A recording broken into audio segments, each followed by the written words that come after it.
Okay, hi guys. Oh, got it. Welcome to one of our class YouTube lectures. Today we're going to be talking about writing good sentences. Now I'm going to go through this PowerPoint, go over some of the concepts. The goal is that you will listen to this PowerPoint and apply the concepts to your paper that you're working on right now, to your writing project number 3 paper. At the end of this PowerPoint, I'm going to give you a little prompt with a writing assignment. It's about a paragraph of writing. When you click Submit Form on this assignment, it'll open up a text box for you, and that's where you'll submit the writing assignment for this PowerPoint. Otherwise, you just need to listen and learn. So, we're going to talk about writing good sentences today. Sentences are obviously a small part of your paper, each sentence is, but they're obviously what makes up the majority of your paper. So they're small things that make a big difference in your paper. The reason each sentence is important is because it contributes to the overall tone, the overall feeling, the ideas. Lots of times, readers, if they can read a really good, strong sentence with a really clear, interesting idea, they'll hold on to that for a lot longer than if just the idea of your paper, of your whole paper, is good. Good sentences and good words stay with us. So we're going to talk about that today. The first thing I want to point out is the idea of varying your sentence length, which may not be something you've ever thought about before. I have an interesting example here. Now, I'm going to read this for you, and I want you to just listen to the way these sentences sound. So this sentence has 5 words. Here are 5 more words. 5-word sentences are fine, but several together become monotonous. Listen to what is happening. The writing is getting boring. The sound of it drones. It's like a stuck record. The ear demands some variety. Now notice in that paragraph, all of those sentences had 5 words, and you could hear the rhythm of it, which is great, but after a while that rhythm gets boring. Now listen. I vary the sentence length and I create music. Music, the writing sings. It has a pleasant rhythm, a lilt, a harmony. I use short sentences and I use sentences of medium length. And sometimes, when I am certain the reader is rested, I will engage him with a sentence of considerable length, a sentence that burns with energy and builds with all the impetus of a crescendo, the roll of the drums, the crash of the cymbals, sounds that say, listen to this, it is important. Now you'll notice with that, the long sentence was this important idea. It flowed, it had some highs and lows in the tone. The middle paragraph had shorter sentences. You may not have ever considered having a 1-word sentence, but notice how punchy that word music sounds. I create music. Music. Some of you might be asking, am I allowed to write 1-word sentences? Am I allowed to write 30-word sentences? And the answer is yes. If it works, if it creates the emotion, or if it can help your reader read your text the way you want them to, if you want them to hear that punchy short sentence and then a longer informative sentence, then it works. The trick here is that you vary the sentence length. Have shorter sentences, medium length sentences, and longer sentences mixed up. This makes reading interesting and engaging for the reader. We're not stuck in like deep long sentences over and over again. Your writing's not so choppy that all your sentences are short. You vary your sentence length. Now here are 5 more keys to good persuasive sentences. The first one is to be really specific. Whenever possible, be specific. Avoid wishy-washiness by adding specific facts to your sentences. Specifics are things that you can picture generally. So rather than saying people like to do something, say college students like to do something. College students at UNLV like to do something. Really try and avoid those big generic words like society, people, everyone, some people. and replace them with specific facts wherever possible. Beyond just avoiding those words, avoid talking about general ideas and use specific ideas. When it's possible, tell a story instead of just talk about a concept. Um, Give it an example, use a specific argument or a specific piece of data to, oh, sorry guys, I'm gonna sneeze. Ooh. Okay. Use a specific piece of data to demonstrate what you're trying to say. Second, focus on your audience. All the words you choose, everything you put in your sentence should have your audience in mind. What do they want to hear? If you're talking to educators, say things that would be interesting to an educator. 3, make your audience feel something.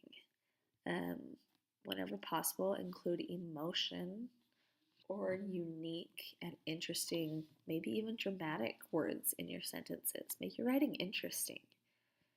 4, keep your average sentence length at a maximum of 9 to 10 words. Now, we talked about varying your sentence length. 9 to 10 words. You'll notice that first sentence there has like 10 or 11 words. Keep your average sentence length at a maximum of 9 to 10 words. Now, when we say average, we mean that you're going to have lots of sentences that are shorter than that and lots of sentences that are longer than that. You just want that to be your average. Number 5, be as concise as possible. Take out any words that don't need to be there. Now, I like the last part of this. It says a long sentence can be concise when each word is relevant and adds meaning. So I don't mean keep all your sentences short. I just mean don't include words that don't need to be there. Don't say I think, I feel. Don't say lots of those to be verbs. Take out phrases and words that don't need to be there. Now I want to talk a little bit more about being specific because I think this is something that will improve your writing really quickly and easily. Here's an example of a vague sentence from a student paper. It says, lots of students are afraid of going to college because they don't know about it. Now, at first glance, this might be specific. We're not talking about people, we're talking about students. We're not talking about any kind of school, we're talking about college. But there's nothing really to hold on to here for the reader. We don't know what they're afraid of. We don't know what they don't know about. We don't even really know who the they is. I mean, we can deduce that it means the students, but it's not totally clear. Here's a specific example. Many high school students fear the tougher homework assignments and higher academic expectations of a college classroom. Now you have something clear and concrete. This sentence is much more interesting because it has specifics in it. They're afraid of tough homework assignments and because the academic expectations are going to be higher at college. Your argument is more clear. We understand what you're saying with a specific sentence. Now, what does style mean? We're talking about sentence style, but what does that mean? The style of your paper is just all the choices that you make to words, the kinds of words you choose to use, the way you choose to structure your paper, the tone you choose to have. All of that combines to create your writing style. Now, here's a few good rules to follow with style. 1, your goal is not to sound intelligent, but to get your intelligent point across. So the goal is not that you choose words that make you seem like a smart person. You want your points to seem smart and interesting. When you're trying to imitate a certain writing style because it sounds smart, you're missing the ultimate goal, which is just to communicate and be understood. So when we talk about style, rather than trying to imitate an elevated writing style, especially if it's not a modern writing style. I had a student who really loved the author C.S. Lewis, and so he would often try to write in his writing style. The problem with that is that C.S. Lewis published most of his books in 1930 when the tone and the diction that an author would use in 1930 was a lot different than someone would use in 2018. He chose that writing style because he thought it sounded intelligent, but it actually just made him sound dated and confusing. if you're going to imitate someone's writing style, pick someone whose ideas are clear and interesting. That's your ultimate goal. 2, you want to avoid phrases or words that are too casual or too distracting. Don't put the word totally in your paper. Don't put don't write in your paper the way you would talk to a friend. You want to be formal enough without being too formal that your ideas are clear and that it's not distracting. And again, cutting words and combining sentences where possible. Now, here are 2 paragraphs that are saying the same thing but have very different styles. So the first one is this, and this comes directly from a student paper. I think it is important to be really excited about school. Students who aren't excited about school are totally asking to fail. School is important for everyone's future, and if you don't care about it, you are not smart for not caring about your future. Now, you'll notice not only are these sentences repetitive, there's a lot of extra words, and this author sounds really casual. She even goes as far as to insult her reader by saying they're not smart. She uses the word totally going to fail.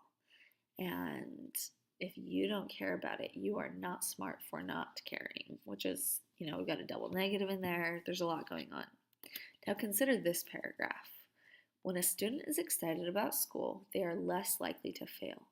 Good students use school as a way to prepare for the future. Now that is saying the exact same thing as the previous paragraph, but we're taking out all those extra words, that casual tone. We're not trying to sound smart with our words, but the idea is clear, which makes it sound intelligent. This is what we're looking for with good style. Now, this is a little bit of a refresher. I want to remind you that your words and your sentences matter, especially when you're introducing quotes. We talked about the quote sandwich in class. You want to introduce the quote and indicate that you are about to quote a text by naming the author and title of the article you are quoting. So when you're including a quote in your paper, you want to say something like, Amy Tan says in her essay, Mother Tongue, so that we know a quote is coming, we're prepared for it, we know where it's coming from, what it's going to be about. Always put the quote in quotation marks. If you're directly quoting something, even if it's just one word, put it in quotation marks. Respond to the quote. Remember, we talked about how this is like eating a sandwich without the bottom bread. You can't just quote something and then move on. There has to be a purpose for using a quote, and you have to explain what that purpose is. So you might say something like, she, meaning Amy Tan, says this because, or this quote is important because, or this means. Respond to the quote, interpret it for your reader, explain why you've used the quote. Now, your assignment after listening to this PowerPoint is this. You're going to pull out your phone, or if you're on your computer, pull up a browser or whatever. Spend 1 to 2 minutes reading in your favorite app, on your favorite website, anywhere on the internet, really, until you find a sentence that you think is a great sentence. What I want you to do is look at places that you normally read and find a sentence that is a great sentence. I want you to just start noticing good, clear, interesting, specific, engaging, persuasive sentences. So that's the goal of this small assignment here. You're going to answer these questions. Where did you find the sentence? Who wrote it? Why did you pick this sentence? How does this sentence affect you? What is the best word in this sentence? Now you're going to write your response in the text box of the assignment submission form. So when you click submit assignment, a text box will come up. You'll write this paragraph or these 4 answers in that box, and then you'll submit your assignment. And if you do submit your assignment, you will receive attendance credit for the day, so you will not be marked absent. Thanks for listening to this, and I hope you guys are having a good day.